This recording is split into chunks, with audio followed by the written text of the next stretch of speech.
आ जाओ आ जाओ आ जाओ आ जाओ, हाजिरी लगाओ, बैठो। आ गया consolidation, accounting standard 21। Sir consolidation कब होगा, कराओगे या नहीं, छोड़ तो नहीं दोगे? कुछ छोड़ा है पूरे सिलेबस में?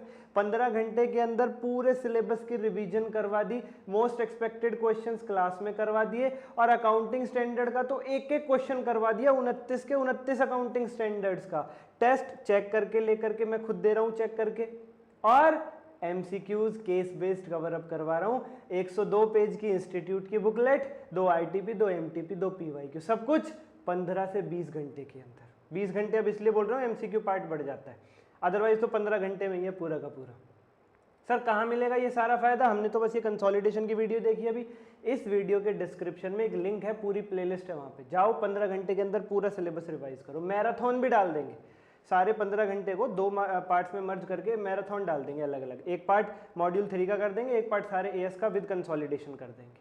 और एक तो मैं डाल भी चुका हूँ, मॉड्यूल 3 वाला पूरा मैराथन तो डाल भी चुका हूँ, उसका लिंक भी आपको इस वीडियो के डिस्क्रिप्शन में मिल जाएगा, जाके देखो। और सारे एएस का रिवीजन समेत, सारे के सारे क्वेश्चंस, एक एक क्वेश्चन समेत, और कंसोलिडेशन रिवीजन विद क्वेश्चन समेत एक मैराथन और आ जाएगा। इसीलिए इस वीडियो को लाइक करके चैनल को सब्सक्राइब कर लो, बेल आइकन दबा लो, ताकि वो सबसे पहले आप तक पहुंचे वीडियो।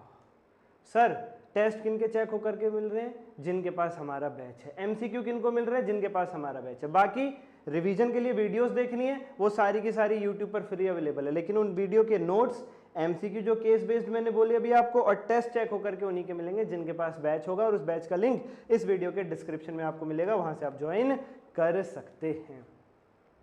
आज कंसोलिडेशन की है बारी। जैसा मैं कहता हूं, नर हो या नारी, मजा आ जाएगा सर।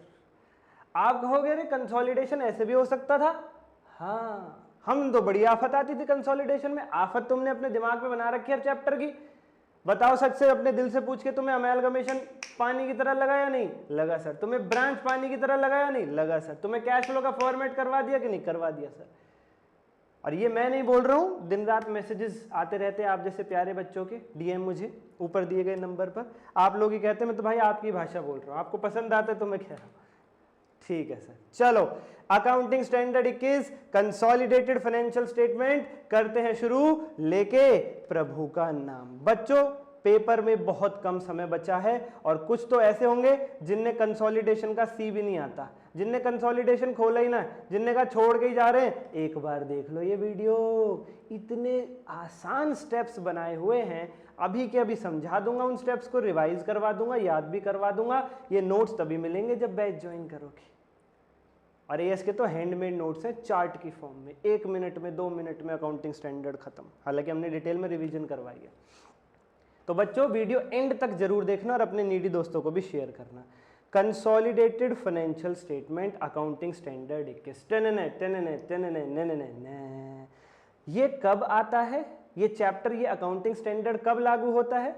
मान लीजिए प्यारे बच्चों, एक संस्था है ए लिमिटेड और एक संस्था है बी लिमिटेड। ए लिमिटेड ने बी लिमिटेड के 51% या उससे ज्यादा शेयर्स खरीद रखे हैं, तो आपको पता है ए लिमिटेड बन जाती है holding company of B limited, और बी लिमिटेड कहलाती है subsidiary company of A limited. B A की सब्सिडरी बन जाती है और ए बी की होल्डिंग बन जाती है, अगर ऐसा सिनेरियो होता है कि ए के पास बी के 51% या उससे ज्यादा शेयर्स है। हाँ ठीक है सर। तो बच्चा जब ये सीन होता है तो बच्चों ए लिमिटेड को क्या करना पड़ता है? ए लिमिटेड को अपने बिजनेस के साथ साथ, अपनी बैलेंस शीट के साथ साथ, अपनी सब्सिडरी के बिजनेस भी मर्ज करके, कंसोलिडेट करके फाइनेंशियल स्टेटमेंट्स बना के शो करना पड़ता है। ए लिमिटेड को अपने पी&एल के साथ साथ बी लिमिटेड का पी&एल कंसोलिडेट करके शो करना पड़ता है। ये एएस 21 की रिक्वायरमेंट है। एएस कहता है होल्डिंग को अपनी सब्सिडरी के साथ फाइनेंशियल स्टेटमेंट्स मर्ज करके भी शो करने पड़ेंगे, ताकि पता चले पूरे बिजनेस एज अ होल की पिक्चर क्या है। ए लिमिटेड को अपनी बैलेंस शीट के साथ बी लिमिटेड की बैलेंस शीट कंसोलिडेट करके शो करनी पड़ेगी, कैश फ्लो भी कंसोलिडेट करके शो करनी पड़ेगी। कंसोलिडेशन करना जरूरी है अगर होल्डिंग सब्सिडरी रिलेशन है, ये बात कहता है एएस 21। और कंसोलिडेशन होगा कैसे? ये होगा क्या है? ये होगा। सर हमें आपकी आधी बातें समझ नहीं आती सर, पिक्चर देखा करो। गोविंदा का डायलॉग है, ये होगा क्या है? ये होगा। कंसोलिडेशन होगा कैसे ये भी AS21 बताता है। और AS21 में लैंग्वेज भारी भरकम लिखी हुई है, उसको आसान करके स्टेप्स के रूप में ये आपके सर जी लेकर के आए हैं, ये आपके सर जी लेकर के आए हैं। ओहो हो, तो AS21 कहता है होल्डिंग को सब्सिडरी के साथ अपनी फाइनेंशियल स्टेटमेंट कंसोलिडेट करके शो करनी पड़ेंगी। ए लिमिटेड को बी लिमिटेड के साथ अपना P&L, consolidated P&L, consolidated balance sheet, consolidated cash flow show करना पड़ेगी। जिम्मेदारी किसकी है? होल्डिंग की, ए लिमिटेड की। और वो होगा कैसे, उसके स्टेप्स मैं आपको बता रहा हूँ। AS21 में तो मुश्किल भाषा लिखी हुई है, मैं स्टेप्स दे रहा हूँ आपको, बहुत ही प्यारे, बहुत ही मीठे, बहुत ही मासूम, बहुत ही अनोखे स्टेप्स मैं आपको दे रहा हूँ। स्टेप नंबर 1, सबसे पहले बच्चा पार्टी आप परसेंटेज कैलकुलेट कर लो कि एक्चुअली होल्डिंग ने कितने परसेंट शेयर्स खरीद रखे हैं सब्सिडरी के। मैंने क्या बोला, होल्डिंग सब्सिडरी रिलेशन कब आता है? जब एक कंपनी के पास दूसरी कंपनी के 51% या उससे ज्यादा कितने भी 100 तक शेयर्स हों तब। सर अगर ए के पास बी के 51% से कम शेयर्स हैं तो क्या होगा? तो AS21 नहीं लगेगा सर, AS23 लग जाएगा, accounting for investment in associate. अगर ए लिमिटेड के पास बी लिमिटेड के 51% या उससे ज्यादा शेयर्स हैं तो कंसोलिडेशन लगेगा AS21। अगर ए लिमिटेड के पास बी लिमिटेड के 20% से लेकर 50% तक शेयर्स हैं तो लगेगा accounting standard 23, accounting for investment in associate, consolidation करने के लिए। और अगर उससे भी कम शेयर है, ए लिमिटेड के पास बी लिमिटेड के 19% तक के शेयर्स हैं तो AS13 इन्वेस्टमेंट के हिसाब से ही काम बन जाएगा। ठीक है सर, ठीक है सर, ठीक है सर। तो भाई 51% या उससे ज्यादा कितने भी हो सकते हैं। अब क्वेश्चन में ये परसेंटेज ना क्लियरली गिवन होती है, कभी कभी क्लियरली नहीं गिवन होती है। क्वेश्चन ऐसे दे देता है कि जी एस लिमिटेड के शेयर्स थे, बी लिमिटेड के शेयर्स थे 10,000, उनमें से 6,000 ए के पास है। तो अब तुम्हें निकालना है कितने परसेंट शेयर्स हैं एक्चुअल में ए के पास बी लिमिटेड के। ये चीज नहीं पता होगी तो ये कैसे पता चलेगा AS21 लग रहा है कि AS23 लग रहा है। इसलिए सबसे पहले स्टेप पे तो यही चेक करो कि अकाउंटिंग स्टैंडर्ड 21 लग रहा है या 23 लग रहा है। देखने में इन दोनों के क्वेश्चन सेम से लगते हैं। ओहो ठीक है सर, ठीक है सर, ठीक है सर। तो इसके लिए एक फॉर्मूला है प्यारे बच्चों, होल्डिंग कंपनी के पास कितने शेयर्स हैं उसे न्यूमरेटर में रखो, शेयर्स हेल्ड बाय H यानी holding company 6,000 divided by subsidiary ने कितने टोटल शेयर्स इशू कर रखे हैं 10,000, total shares issued by S यानी subsidiary into 100। 6,000 divided by 10,000 into 100, ये क्या हो गया 60%, 60% बच्चा पार्टी 60%। तो आपको पता चल गया 51% से ज्यादा है AS21 लगेगा, AS21 लगेगा। कम होता तो भाई 23 पे चले जाते, 20 से 50 तक होता तो वो अलग पढ़ा दिया आपको। तो अभी तो AS21 पढ़ा रहा हूं तो 51% से ज्यादा का एग्जाम्पल लेना पड़ेगा। तो स्टेप 1 पे ये कैलकुलेशन होगी सर जी। मेरे स्टेप्स फॉलो करो। कंसोलिडेशन अगर आपको लॉलीपॉप ना लगे तो सर जी वीडियो को डिसलाइक कर देना, चैनल को अनसब्सक्राइब कर देना और 4 दोस्तों से कह देना यार कंसोलिडेशन मुश्किल पढ़ाया संदीप सर ने। बहुत कम मैं अपना नाम लेता हूं, आज निकल गया थोड़ा सा मुझसे। चलिए बच्चा बैठिए। स्टेप नंबर 2 पे डिविडेंड का ट्रीटमेंट करना है। स्टेप नंबर 2 पे डिविडेंड का ट्रीटमेंट करना होता है। Okay sir, okay sir, okay sir. ये कौन सा डिविडेंड है सर जी? ये वही डिविडेंड है जो तुम्हें तंग करता है बहुत ज्यादा, समझ ही नहीं आता यार ये क्या करे, कैसे, कहां से क्या। आओ, कौन सा डिविडेंड होता है? जो सब्सिडरी कंपनी डिक्लेयर करती है और पे करती है। सब्सिडरी कंपनी, होल्डिंग ने सब्सिडरी के शेयर्स खरीद रखे हैं, हाँ, सब्सिडरी कंपनी जो डिविडेंड डिक्लेयर करती है, पे करती है, उसका ट्रीटमेंट क्या होगा कंसोलिडेटेड फाइनेंशियल स्टेटमेंट्स में। ये स्टेप नंबर 2 पे होगा। आई रिपीट अगेन, होल्डिंग ने सब्सिडरी के 60% शेयर्स खरीद रखे हैं, अब सब्सिडरी ने कुछ डिविडेंड डिक्लेयर किया, पे किया, उसका ट्रीटमेंट होल्डिंग के यहां जब कंसोलिडेटेड फाइनेंशियल स्टेटमेंट बनेंगे AS21 के अकॉर्डिंग, तब क्या ट्रीटमेंट होगा उस डिविडेंड का। ये स्टेप नंबर 2 करना आपको। कभी भी होल्डिंग के इंडिविजुअल फाइनेंशियल स्टेटमेंट में क्या होना ये AS21 नहीं बताएगा। होल्डिंग के यहां जब कंसोलिडेटेड फाइनेंशियल स्टेटमेंट बनेंगे तो उसमें किसी भी पर्टिकुलर आइटम का क्या ट्रीटमेंट होगा ये AS21 सिखाता है। उनमें से स्टेप नंबर 2 पे AS21 डिविडेंड का ट्रीटमेंट सिखाता है। क्या कहता है वो?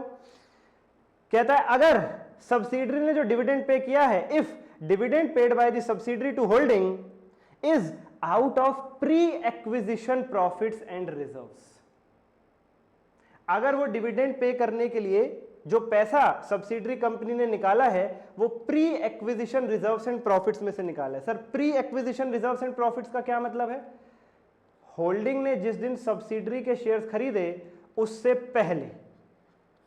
पहले ही जो सब्सिडरी के पास प्रॉफिट और रिजर्व्स पड़े हुए थे, उस पैसे में से अगर सब्सिडरी ने होल्डिंग को डिविडेंड दिया है तो मान लीजिए प्यारे बच्चों, ये हमारी सब्सिडरी कंपनी है, ये हमारी होल्डिंग कंपनी है, या एक काम करता हूं मैं अलग से लिखता हूं, ये हमारी ए लिमिटेड है, ये हमारी बी लिमिटेड है। ठीक है सर बच्चों, ए लिमिटेड ने बी लिमिटेड के 60% शेयर्स खरीदे कब? 1 अक्टूबर को। 1 अक्टूबर को। तो प्यारे बच्चों 1 अप्रैल से लेकर 30 सितंबर तक, 1 अप्रैल से लेकर 30 सितंबर तक क्या होल्डिंग सब्सिडरी रिलेशनशिप था? नहीं था सर। होल्डिंग सब्सिडरी रिलेशन तो तब बना है जब ए लिमिटेड ने बी लिमिटेड के 60% शेयर खरीद लिए। वो कब खरीदे हैं? 1 अक्टूबर को। 1 अक्टूबर को।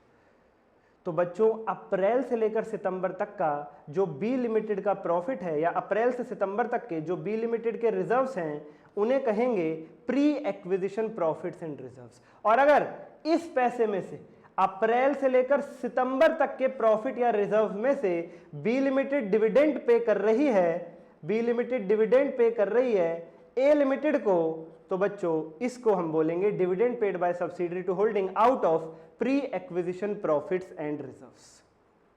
आई होप पिक्चर क्लियर हो गई होगी। जिस दिन होल्डिंग ने सब्सिडरी के शेयर्स खरीदे हैं उससे पहले ही सब्सिडरी के पास जो प्रॉफिट और रिजर्व मौजूद थे, अगर उस पैसे में से सब्सिडरी आज डिविडेंड पे कर रही है होल्डिंग को, तो this is called dividend paid by subsidiary to holding out of pre acquisition profits and reserves. और ऐसे केस में सब्सिडरी कंपनी की बुक्स में डिविडेंड पे करने की जर्नल एंट्री होगी P&L account debit to bank account. Dividend pay करना of course एक एक्सपेंस टाइप तो है ही, तो P&L डेबिट हो जाएगा, और पेमेंट करोगे तो पैसा जाएगा तो बैंक अकाउंट क्रेडिट करना पड़ेगा सर। सीधी सी बात है, सीधी सी बात है। Okay sir, okay sir. और होल्डिंग के यहाँ क्या होगा? होल्डिंग को डिविडेंड मिलेगा तो होल्डिंग का बैंक अकाउंट डेबिट हो जाएगा।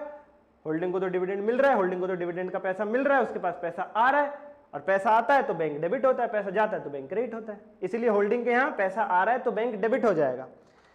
और इन्वेस्टमेंट अकाउंट क्रेडिट करेंगे। होल्डिंग ने सब्सिडरी के शेयर्स खरीदने के लिए जितनी पेमेंट करी थी, जितनी कॉस्ट ऑफ इन्वेस्टमेंट थी, उसमें से इस पैसे को माइनस करेंगे, इस डिविडेंड को उसमें से माइनस करेंगे। मान लीजिए ए लिमिटेड ने बी लिमिटेड के 60% शेयर्स खरीदने के लिए 4 लाख रुपया पे किया था, तो होल्डिंग की जो कॉस्ट आई थी, कॉस्ट ऑफ इन्वेस्टमेंट, वो थी 4 लाख रुपए। होल्डिंग ने सब्सिडरी के 60% शेयर्स खरीदने के लिए कितनी कॉस्ट इनकर करी? कॉस्ट ऑफ इन्वेस्टमेंट क्या आई होल्डिंग की? 4 लाख रुपए, 4 लाख रुपीस। ठीक है सर, ठीक है सर।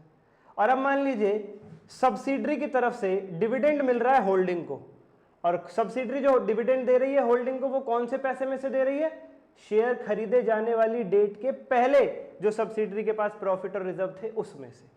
तो प्यारे बच्चों, जब ये डिविडेंड पहुंचेगा होल्डिंग के पास, तो होल्डिंग इस पैसे को अपनी कॉस्ट ऑफ इन्वेस्टमेंट में से माइनस करेगी। होल्डिंग कंपनी मान लीजिए 40,000 का डिविडेंड है, तो वो कॉस्ट ऑफ इन्वेस्टमेंट में से माइनस होगा। या यूं कहूं, इन्वेस्टमेंट अकाउंट को क्रेडिट करेंगे। इन्वेस्टमेंट अकाउंट को क्रेडिट करने का मतलब ये होता है इन्वेस्टमेंट को कम कर देना, इन्वेस्टमेंट की कॉस्ट को कम कर देना, इन्वेस्टमेंट की कॉस्ट में से माइनस कर देना। ठीक है सर, ठीक है सर, ठीक है सर। और बच्चा पार्टी, अगर सब्सिडरी ने ये जो डिविडेंड पे किया है होल्डिंग को, ये पोस्ट एक्विजिशन प्रॉफिट्स और रिजर्व्स में से है, मतलब सब्सिडरी जो ये डिविडेंड पे कर रही है होल्डिंग को, ये अप्रैल से सितंबर तक के पैसे में से नहीं है। 1 अक्टूबर या उसके बाद जो बी लिमिटेड ने प्रॉफिट या रिजर्व कमाए हैं, उसमें से बी लिमिटेड डिविडेंड पे कर रही है ए लिमिटेड को, उसमें से सब्सिडरी डिविडेंड पे कर रही है होल्डिंग को। शेयर खरीदे जाने के बाद, होल्डिंग सब्सिडरी रिलेशनशिप आ जाने के बाद जो सब्सिडरी ने प्रॉफिट और रिजर्व कमाए हैं, उसमें से, उस पैसे में से अगर डिविडेंड पे कर रही है सब्सिडरी होल्डिंग को, तो हम इसको बोलते हैं dividend paid by subsidiary to holding out of post acquisition profit and reserve. इसकी एंट्री सब्सिडरी के यहाँ तो वही रहेगी P&L टू बैंक। उसके लिए तो भाई डिविडेंड की पेमेंट किसी भी पैसे में से हो, प्री वाले में से या पोस्ट वाले में से, शेयर खरीदने से पहले वाले प्रॉफिट रिजर्व में से हो या बाद वाले में से, उसके लिए तो खर्चा P&L डेबिट होगा, पेमेंट करनी पड़ेगी, तो टू बैंक अकाउंट आ जाएगा। होल्डिंग के यहाँ इस केस में क्या होगा? बैंक टू इन्वेस्टमेंट नहीं, टू P&L। इस केस में होल्डिंग कंपनी ये डिविडेंड की इनकम को P&L में क्रेडिट करेगा, P&L में पहुंचाएगा इनकम बोल करके। ओके सर, तो बच्चों सम अप करवा देता हूं। डिविडेंड का क्या ट्रीटमेंट? कौन सा डिविडेंड? जो सब्सिडरी पे कर रही है होल्डिंग को। अगर सब्सिडरी डिविडेंड पे कर रही है होल्डिंग को, उस पैसे में से, उस प्रॉफिट और रिजर्व में से जो सब्सिडरी ने होल्डिंग द्वारा उसके शेयर्स खरीदने से पहले ही जमा कर रखा है, तो ये बना dividend paid out of pre acquisition profits and reserves. और अगर बाद वाले पैसे में से, तो ये बना dividend paid out of post acquisition profit and reserve. Pre के केस में क्या ट्रीटमेंट है, सब्सिडरी के यहाँ तो P&L टू बैंक और होल्डिंग के यहाँ बैंक टू इन्वेस्टमेंट, इन्वेस्टमेंट की कॉस्ट में से कम करेंगे। और पोस्ट वाले केस में सब्सिडरी के यहाँ तो वही है P&L टू बैंक, होल्डिंग क्या हो जाएगा bank to P&L, bank debit हो जाएगा, बैलेंस शीट में बैंक बैलेंस बढ़ जाएगा और P&L में प्लस कर दोगे, दूसरी तरफ रिजर्व सरप्लस बढ़ जाएंगे।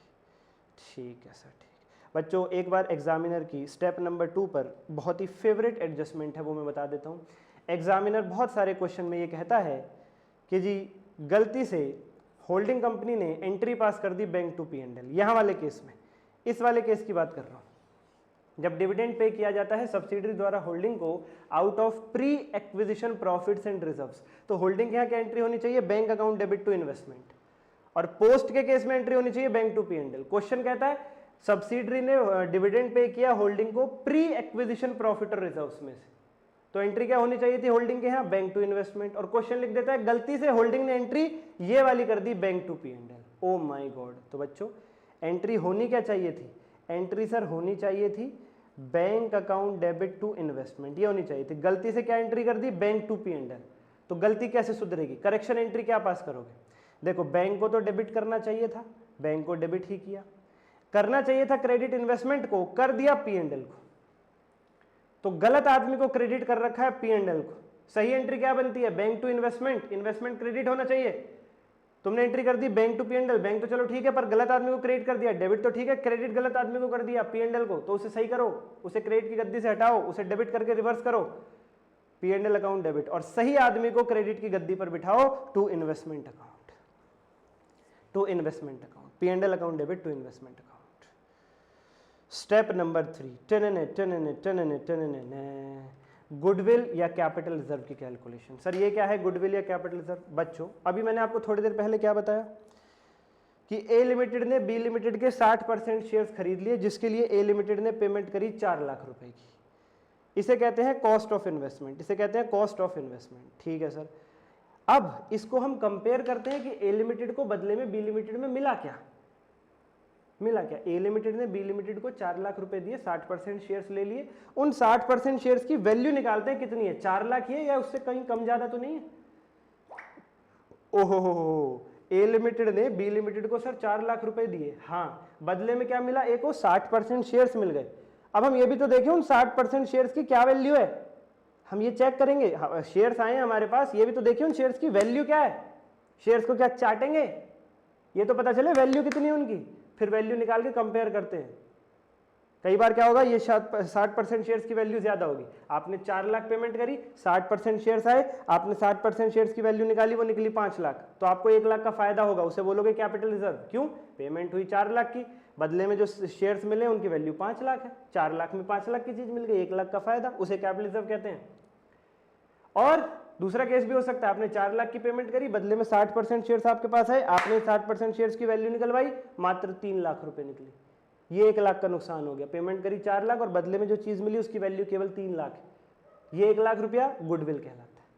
अगर नुकसान हो रहा है तो गुडविल, फायदा हो रहा है तो कैपिटल रिजर्व। सर नुकसान हो रहा है तो गुडविल क्यों, हम ये मान लेते हैं कि हमें पहले से ही पता था शेयर्स 3 लाख के, फिर भी हमने जानबूझ के 4 लाख की पेमेंट करी, 1 लाख रुपए हमने कंपनी को उसकी गुडविल का पे किया कि तुम्हारी गुडविल है मार्केट के अंदर, ये लो 1 लाख रुपया उसका, उन शेयर्स की वैल्यू आज कम है भविष्य में बढ़ने वाली है, इसलिए एक्स्ट्रा दिया 1 लाख।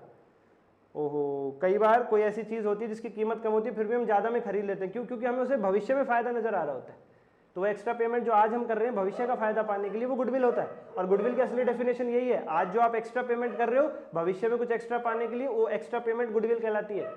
भूल जाने जो तुमने पढ़ रखा है, goodwill is the reputation of the business, goodwill इज्जत है, बिजनेस की साख है। इज्जत तो हम अपने पेरेंट्स की भी करते हैं, बताना कितने रुपए की इज्जत करते हैं, सर ये क्या बात कर रहे हो आप, पेरेंट्स की इज्जत अनमोल है सर हमारी नज़र में, हाँ तो वही तो मैं कह रहा हूँ, इज्जत की वैल्यूएशन कर सकते हो, नहीं कर सकते तो गुडविल की वैल्यूएशन कैसे होती है, 1 लाख 2 लाख 4 लाख बैलेंस शीट में कहाँ से लिखी होती है। अगर गुडविल इज्जत है तो उसकी रुपीज़ में वैल्यूएशन हो सकती है, गुडविल अगर रेपुटेशन है तो उसकी रुपीज़ में वैल्यूएशन हो सकती है।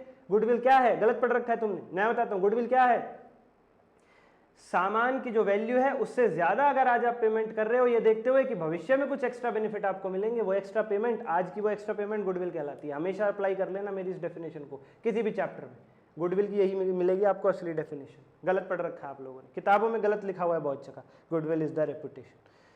तो बच्चों हमें ये देखना है कि जो पेमेंट हमने करी है कॉस्ट ऑफ इन्वेस्टमेंट यानी 4 लाख रुपए, अभी जो मैंने एग्जांपल लिया था उसके अकॉर्डिंग, और बदले में जो हमें 60% शेयर्स मिले हैं उसकी वैल्यू, इन दोनों को हमें कंपेयर करना होता है। इसे इंट्रिंसिक वैल्यू कहते हैं बच्चों, इसे इंट्रिंसिक वैल्यू कहते हैं। जो शेयर्स हमें मिल रहे हैं पेमेंट के बदले में, उन शेयर्स की वैल्यू कहलाती है इंट्रिंसिक वैल्यू। हम पेमेंट से इंट्रिंसिक वैल्यू को कंपेयर करते हैं, कॉस्ट ऑफ इन्वेस्टमेंट से जो हमने पे किया उसको कंपेयर करते हैं, जो शेयर्स हमें मिले उसकी वैल्यू इंट्रिंसिक वैल्यू के साथ, और देखते हैं फायदा हुआ या नुकसान, कैपिटल रिजर्व है या गुडविल। ठीक है सर, ठीक है सर। कॉस्ट ऑफ इन्वेस्टमेंट और इंट्रिंसिक वैल्यू को कंपेयर करते हैं। अगर ए ग्रेटर देन बी है यानी कॉस्ट ज्यादा है और जो वैल्यू मिली है शेयर्स की वो कम है, तो भैया ज्यादा पेमेंट हो गई, गुडविल। और अगर उल्टा केस है, बी ज्यादा है, वैल्यू ज्यादा मिली है शेयर्स की, पैसे कम देने पड़े, तो कैपिटल रिजर्व, फिर आपका फायदा है, फिर आपका फायदा है। और ये दोनों वैल्यूज कौन सी डेट की लेनी होती हैं आपको, कॉस्ट ऑफ इन्वेस्टमेंट और intrinsic value on the date of acquisition. जिस दिन शेयर्स खरीदे उस दिन की वैल्यू लेनी होती है, जिस दिन शेयर्स खरीदे उस दिन की वैल्यू लेनी होती है। ये हो गया स्टेप नंबर 3। सर इसका करते क्या है फिर, गुडविल को इंटेंजिबल एसेट में दिखाएंगे कंसोलिडेटेड बैलेंस शीट में अगर गुडविल हुई तो, और कैपिटल रिजर्व को रिजर्व एंड सरप्लस में दिखाएंगे। ओके ओके, अल्टीमेटली क्या बनाना है, कंसोलिडेटेड फाइनेंशियल स्टेटमेंट। तो ये कहाँ पहुंचना चाहिए, गुडविल या कैपिटल रिजर्व कुछ भी हो, कंसोलिडेटेड फाइनेंशियल स्टेटमेंट में। गुडविल है तो बैलेंस शीट में इंटेंजिबल एसेट में, कैपिटल रिजर्व है तो रिजर्व सरप्लस में। Okay sir, okay sir. और बच्चों कॉस्ट ऑफ इन्वेस्टमेंट तो आपको सीधी सीधी मिल जाती है, उसके अंदर तो कोई बहुत भारी भरकम दिक्कतें आती नहीं है, कॉस्ट ऑफ इन्वेस्टमेंट तो सीधी सीधी मिल जाती है। शेयर्स की वैल्यू, इंट्रिंसिक वैल्यू आपको खुद कैलकुलेट करनी पड़ती है, क्वेश्चन में सीधी गिवन नहीं होती, आप खुद से कैलकुलेट करते हो, फिर कॉस्ट ऑफ इन्वेस्टमेंट और इंट्रिंसिक वैल्यू को कंपेयर करते हो, फिर देखते हो गुडविल है कैपिटल रिजर्व, फिर अकॉर्डिंगली इंटेंजिबल एसेट या रिजर्व सरप्लस में पहुंचाते हो कंसोलिडेटेड बैलेंस शीट में। तो सर मजा आ रहा है बच्चों, मजा आ रहा है बच्चों, लाइक कर दो तो यार, लाइक कर दो। कंसोलिडेशन चल रहा है, पहली बार भी देख रहे हो पूरा समझ में आएगा, पहली बार भी देख रहे हो पूरा समझ में आएगा। Yes sir, yes. शेयर कर देना अपने दोस्तों को, कंसोलिडेशन से बह खा रहे हैं सारे दोस्त तुम्हारे। तो सर इंट्रिंसिक वैल्यू कैसे कैलकुलेट होती है उसका फॉर्मूला और बता दो, ताकि हम गुडविल कैपिटल रिजर्व निकाल सकें इंट्रिंसिक वैल्यू को कॉस्ट ऑफ इन्वेस्टमेंट से कंपेयर करके। इंट्रिंसिक वैल्यू के लिए बच्चों मामूली सा फॉर्मूला है, सब्सिडरी कंपनी की शेयर कैपिटल, सब्सिडरी कंपनी के प्री एक्विजिशन वाले रिजर्व्स एंड प्रॉफिट्स, जिस दिन होल्डिंग ने सब्सिडरी के शेयर खरीदे उससे पहले ही जो सब्सिडरी के पास रिजर्व प्रॉफिट पड़े हुए थे वो, सब्सिडरी की शेयर कैपिटल प्लस सब्सिडरी के प्री एक्विजिशन वाले रिजर्व्स एंड प्रॉफिट्स, प्लस अगर सब्सिडरी के एसेट्स का रिवैल्यूएशन दे रखा है क्वेश्चन में तो उस रिवैल्यूएशन में जो प्रॉफिट है वो, तीनों का टोटल कर लो और मल्टीप्लाई किससे कर दो, जो स्टेप 1 था हमारा, आपने जो निकाला था कि होल्डिंग के पास कितने परसेंट शेयर्स हैं सब्सिडरी के, percentage shares held by holding company, जो स्टेप नंबर 1 पे निकाला था, तो आपकी इंट्रिंसिक वैल्यू ऑफ शेयर्स निकल करके आ जाएगी। इतना तो याद रख सकते हो। अब बच्चों बिल्कुल डिटेल्ड बैच भी नहीं है कि मैं फॉर्मूले की डेरिवेशन बताने बैठूं, इतना सफिशिएंट है पेपर के लिए, पूरे नंबर मिलेंगे। ठीक है सर। सर प्रेजेंटेशन का और थोड़ा सा बता देते, ये स्टेप्स वगैरह तो थोड़ा सा वैसे चल रहे हैं ना सर, टीचिंग के लिए करवाऊंगा, मोस्ट इंपॉर्टेंट क्वेश्चंस भी करवाऊंगा आने वाली वीडियोस में, तभी तो कह रहा हूँ सब्सक्राइब करके बेल आइकन दबा लो, दबा लो सबसे पहले ताकि आप तक पहुंचे। लाइक कर दो, ये वीडियो तभी चलेगी और चलेगी तभी मैं आगे पहुंचाऊंगा। लाइक टारगेट 50 लाइक्स का कम से कम भाई, 50 बच्चे देखेंगे पसंद करेंगे तो ही अगली वीडियो आ पाएगी, नहीं तो हमें भी कहाँ से मोटिवेशन मिलेगी। सर आप हंस रहे हो फिर भी डाल दो यार, आपने तो पता है, तो यार कर दो लाइक, तुम्हें पता ही है बंदा लाइक करने पे भी डालेगा, नहीं करने पे भी डालेगा, तो कर दो यार क्या जाता है। ठीक है सर, ठीक है। लाइक से ना क्या होता है, हमें नहीं चाहिए लाइक, लेकिन लाइक से क्या होता है, रीच बढ़ती है, यूट्यूब पुश करता है वीडियो लाइक से। लाइक का सबसे ज़्यादा रोल है, कमेंट का भी इतना नहीं है, लाइक का सबसे ज़्यादा रोल है। ठीक है sir. If question is silent assume reserves to be pre acquisition. मान लीजिए क्वेश्चन में लिखा हुआ है रिजर्व 1 लाख रुपए, बताया ही नहीं है प्री एक्विजिशन वाले सब्सिडरी के, ये रिजर्व 1 लाख रुपए जो क्वेश्चन ने दे रखे हैं, बताया ही नहीं कि ये होल्डिंग द्वारा उसके शेयर्स खरीदने से पहले वाले रिजर्व हैं, प्री एक्विजिशन रिजर्व है, या होल्डिंग द्वारा उसके शेयर्स खरीदने के बाद वाले रिजर्व है, पोस्ट एक्विजिशन रिजर्व। तो हम क्या अज्यूम करेंगे, प्री एक्विजिशन, ये हमारी अजम्पशन रहेगी, प्री एक्विजिशन। ठीक है सर, ठीक है sir. Step number 4, step number 4 पे क्या करना है बच्चा पार्टी, अगर आपके क्वेश्चन में सब्सिडरी के एसेट्स का रिवैल्यूएशन हो रहा है, बच्चों देखो क्या करना है, हमें कंसोलिडेटेड बैलेंस शीट बनानी है, तो सब्सिडरी के एसेट्स को उठा करके होल्डिंग के एसेट्स के साथ प्लस करके लिखना है कंसोलिडेटेड बैलेंस शीट। बोलो yes sir, no. Yes sir. हम क्या कर रहे हैं, कंसोलिडेटेड फाइनेंशियल स्टेटमेंट बनाने, हमें कंसोलिडेटेड बैलेंस शीट बनानी, तो सब्सिडरी के एसेट्स को उठा के होल्डिंग के एसेट्स में प्लस करके लिखेंगे, तभी तो कंसोलिडेशन होगा। तो सब्सिडरी के जिन एसेट्स का रिवैल्यूएशन नहीं हो रहा उन्हें तो सीधा वैल्यू उठाओ और लिखो, उनमें तो कोई दिक्कत ही नहीं, उनमें तो कुछ है ही नहीं, वैल्यू उठाओ लिखो तो लॉलीपॉप चीज़ है, बिल्कुल साधारण चीज़ है बिल्कुल। पर अगर सब्सिडरी के कुछ एसेट्स का रिवैल्यूएशन हो रहा है तो पहले उन एसेट्स का आप रिवैल्यूएशन करोगे, रिवैल्यूएशन का ट्रीटमेंट इफेक्ट डालोगे, फिर उस वैल्यू को उठा करके होल्डिंग के एसेट्स के साथ प्लस करोगे। इसीलिए मैं आपसे कह रहा हूँ कि स्टेप नंबर 4 पे ये चीज़ चेक कर लो कि कहीं सब्सिडरी के एसेट्स का रिवैल्यूएशन तो नहीं है क्वेश्चन में। अगर सब्सिडरी के एसेट्स का रिवैल्यूएशन है तो नया अमाउंट निकालो, नया अमाउंट उठाओ, रिवैल्यूड फिगर जो क्वेश्चन ने दे रखी, क्वेश्चन ने ये भी तो बताया होगा रिवैल्यूएशन के बाद बढ़ गया या घट गया, कितने का हो गया, तो वो वैल्यू उठाओ, नई वाली रिवैल्यूड फिगर उठाओ हर एक उस एसेट की जिसका रिवैल्यूएशन हो रहा है, सब्सिडरी के हर एक उस एसेट का जिसका रिवैल्यूएशन हो रहा है, वैल्यू उठाओ और यहाँ लिखो revalued amount on date of revaluation के नाम से, और उसमें से डेप्रिसिएशन माइनस कर दो। कौन सा डेप्रिसिएशन, रिवैल्यूएशन की डेट से लेकर कंसोलिडेशन की डेट तक के बीच का। मान लीजिए रिवैल्यूएशन 3 महीने पहले हुआ था, कंसोलिडेशन तो 31 मार्च को होता है ना, आखिरी डेट पर, बैलेंस शीट डेट पर। क्वेश्चन ने कह दिया रिवैल्यूएशन हो रहा है लेकिन 3 महीने पहले हुआ था, तो तुम क्या करोगे, 3 महीने पहले वाली वैल्यू उठा लो, रिवैल्यूड फिगर उठा लो उस एसेट की जिसका रिवैल्यूएशन हुआ है, ठीक है सर, उसमें से 3 महीने का डेप्रिसिएशन माइनस कर दो, डेट ऑफ रिवैल्यूएशन से लेकर डेट ऑफ कंसोलिडेशन तक का डेप्रिसिएशन माइनस कर दो, और जो बचे, फिर जो बचे उस वैल्यू को उठा करके होल्डिंग कंपनी की बैलेंस शीट में एसेट में, होल्डिंग कंपनी के एसेट्स में प्लस करोगे, होल्डिंग कंपनी के एसेट्स में प्लस करोगे। ठीक है, आई कुछ बात समझ में बच्चों। हमें बनानी, मैं रिवाइज करवा रहा हूँ स्टेप नंबर 4, हमें बनानी है बैलेंस शीट कंसोलिडेटेड। तो हमें क्या करना है, अपनी सब्सिडरी के एसेट्स को उठा के अपने एसेट्स में प्लस करके लिखना है। तो सब्सिडरी के जिन एसेट्स का रिवैल्यूएशन नहीं है सीधा उठाओ लिखो, कोई दिक्कत नहीं, सिंपल चीज़ है। पर सब्सिडरी के कुछ एसेट्स का अगर रिवैल्यूएशन हुआ है, क्वेश्चन ने बता रखा है, तो फिर नई फिगर उठाओ और रिवैल्यूएशन की डेट से कंसोलिडेशन की डेट तक का डेप्रिसिएशन माइनस करो, जो वैल्यू बचे उसे उठा करके फिर होल्डिंग के एसेट्स में प्लस करो। स्टेप नंबर 5 पे क्या करना है आपको, एक्स्ट्रा डेप्रिसिएशन निकालना है, एक्स्ट्रा डेप्रिसिएशन निकालना है। सर ये एक्स्ट्रा डेप्रिसिएशन क्या है, अरे रिवैल्यूएशन पे अगर किसी एसेट की वैल्यू बढ़ गई है तो अब ज्यादा डेप्रिसिएशन लगेगा या नहीं। स्टेप नंबर 4 पे क्या हुआ था, रिवैल्यूएशन। तो मान लीजिए क्वेश्चन में लिखा था सब्सिडरी का एक एसेट था, मशीनरी थी 10 लाख की, उसका रिवैल्यूएशन हुआ, वो हो गई 12 लाख की। तो बताओ 10 लाख पे डेप्रिसिएशन कम लगता, अब 12 लाख पे डेप्रिसिएशन ज्यादा लगेगा या नहीं, यस सर। एक्स्ट्रा 2 लाख पे डेप्रिसिएशन लगेगा या नहीं, यस सर। उसी को एक्स्ट्रा डेप्रिसिएशन कहते हैं, और उस एक्स्ट्रा डेप्रिसिएशन को सब्सिडरी के पोस्ट एक्विजिशन प्रॉफिट्स में से माइनस करते हैं।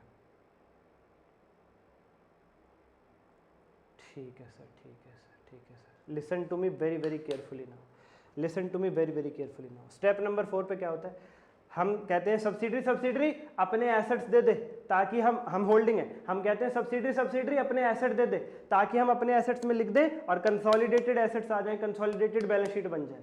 सब्सिडरी ने कुछ एसेट तो डायरेक्ट दे दिए, हमने लिख दिए बिना किसी चेंज इन वैल्यू के, उनका काम तो आसान है। पर सब्सिडरी कह रही है मैं कुछ एसेट्स का रिवैल्यूएशन कर लूँ, हमने कहा कर ले, उन्होंने रिवैल्यूएशन किया, फिर पता चला रिवैल्यूएशन वैल्यू बढ़ गई या घट गई, जो भी हुआ, हमने नई फिगर उठाई और डेट ऑफ रिवैल्यूएशन से लेकर डेट ऑफ कंसोलिडेशन तक का डेप्रिसिएशन उसमें से माइनस किया, फिर जो वैल्यू आई उसको मर्ज किया होल्डिंग कंपनी के एसेट्स में, स्टेप नंबर 4 पे। और स्टेप नंबर 5 ये कह रहा है कि रिवैल्यूएशन के वक्त, स्टेप 4 पर रिवैल्यूएशन के वक्त अगर किसी एसेट की वैल्यू बढ़ गई थी, 10 से हो गई थी 12, तो एक्स्ट्रा 2 लाख पे भी डेप्रिसिएशन बनेगा या नहीं, यस। तो डेप्रिसिएशन थोड़ा बढ़ जाएगा या नहीं, यस। वो डेप्रिसिएशन सब्सिडरी कंपनी के पोस्ट एक्विजिशन वाले प्रॉफिट्स में से माइनस कर लेना, उसके बाद ही सब्सिडरी के पोस्ट एक्विजिशन प्रॉफिट्स को अपना प्रॉफिट बनाना। कंसोलिडेशन का मतलब क्या है, कंसोलिडेशन का मतलब क्या है, सब्सिडरी के प्रॉफिट्स को भी अपना प्रॉफिट बनाना। सुनो बच्चों, सुनो रे सुनो बच्चों, ऐसा थोड़ी है कि हमें सब्सिडरी के केवल एसेट्स को इनकॉर्पोरेट करना है, हमें सब्सिडरी के प्रॉफिट को भी तो अपने प्रॉफिट में मिला करके लिखना है।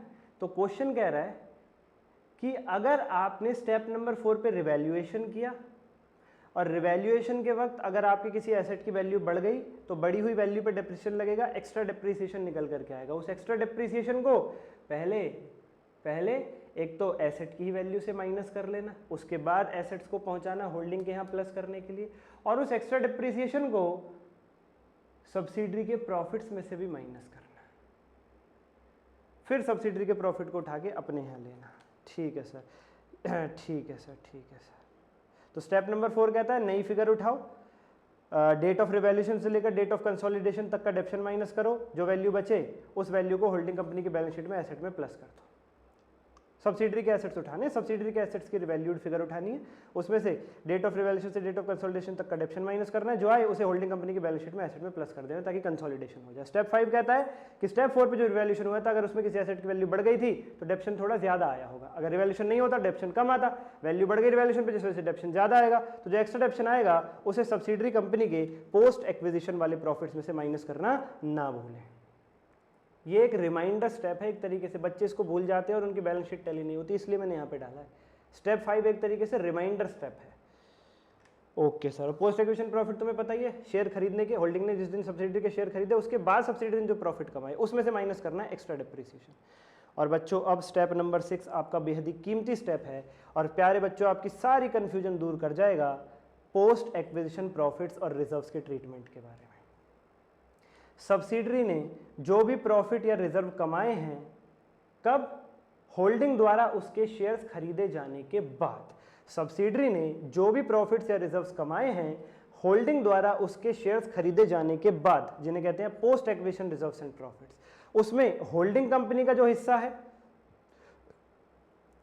वो कैसे पता चलेगा? 60%, जितने शेयर्स खरीद रखे हैं, अभी मैंने एग्जांपल दिया 60%, वो कंसोलिडेटेड बैलेंस शीट में रिजर्व सरप्लस में जाएगा और बचा हुआ जो हिस्सा है 40% वो कंसोलिडेटेड बैलेंस शीट में एक अलग हेडिंग में दिखाया जाएगा माइनॉरिटी इंटरेस्ट के नाम से, माइनॉरिटी इंटरेस्ट के नाम से। ये आपका स्टेप नंबर 6 रहेगा बच्चा पार्टी, ये आपका स्टेप नंबर 6 रहेगा। Okay sir, okay sir. Step number 6 पे आपको करना है, क्या करना है? आपको ढूंढना है सब्सिडरी कंपनी के पोस्ट एक्विजिशन वाले रिजर्व्स और प्रॉफिट्स कितने हैं, सब्सिडरी कंपनी के वो प्रॉफिट्स और रिजर्व्स कितने हैं जो उसने कब कमाए हैं? होल्डिंग द्वारा उसके शेयर्स खरीदे जाने के बाद। उसमें जो होल्डिंग कंपनी का हिस्सा है वो कंसोलिडेटेड बैलेंस शीट में रिजर्व सरप्लस में, जो बचा हुआ हिस्सा है वो कंसोलिडेटेड बैलेंस शीट में अलग हेडिंग में माइनॉरिटी इंटरेस्ट। ये हेडिंग रिजर्व सरप्लस के जस्ट नीचे ही बनती है, equity and liability, shareholder fund, share capital, reserve surplus, उसके नीचे माइनॉरिटी इंटरेस्ट, माइनॉरिटी इंटरेस्ट। और बच्चों स्टेप नंबर 7 पे क्या होता है? माइनॉरिटी इंटरेस्ट की पूरी कैलकुलेशन कर लो। ये तो एक हिस्सा है जो माइनॉरिटी इंटरेस्ट में जाता है।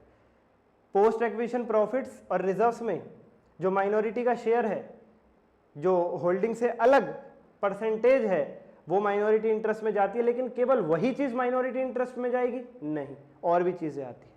इसलिए हम क्या करते हैं, स्टेप नंबर 7 पे माइनॉरिटी इंटरेस्ट की पूरी कैलकुलेशन कर लेते हैं ताकि कोई दिक्कत ना रह जाए। उसका फॉर्मूला, सब्सिडरी की शेयर कैपिटल, सब्सिडरी के प्री एक्विजिशन वाले रिजर्व्स एंड प्रॉफिट्स, सब्सिडरी के पोस्ट एक्विजिशन वाले प्रॉफिट्स, सब्सिडरी का रिवैल्यूएशन प्रॉफिट, चारों का टोटल करके मल्टीप्लाई कर दो percentage shares held by holding नहीं माइनॉरिटी, यानी 40% से मल्टीप्लाई कर दो।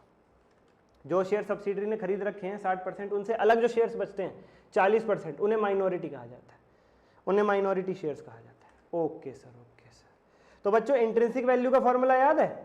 इंट्रिंसिक वैल्यू अभी निकलवाई थी थोड़ी देर पहले। इंट्रिंसिक वैल्यू का फॉर्मूला क्या था सर? बहुत ही साधारण फॉर्मूला था इंट्रिंसिक वैल्यू का, ये रहा, सब्सिडरी की शेयर कैपिटल, सब्सिडरी के प्री एक्विजिशन रिजर्व प्रॉफिट और सब्सिडरी का रिवैल्यूएशन प्रॉफिट का टोटल मार लो और percentage shares held by holding company से मल्टीप्लाई कर दो 60% से। यहाँ क्या है? यहाँ क्या है? उसी फॉर्मूले में शेयर, सब्सिडरी की शेयर कैपिटल, सब्सिडरी के pre acquisition reserve profit, subsidiary का रिवैल्यूएशन प्रॉफिट, इसी फॉर्मूले में एक चीज और ऐड कर दो, पोस्ट एक्विजिशन प्रॉफिट सब्सिडरी के, सब्सिडरी के पोस्ट एक्विजिशन प्रॉफिट्स और ऐड कर दो और जो टोटल आए उसकी मल्टीप्लाई 60 नहीं 40% से करो, percentage share held by minority से करो।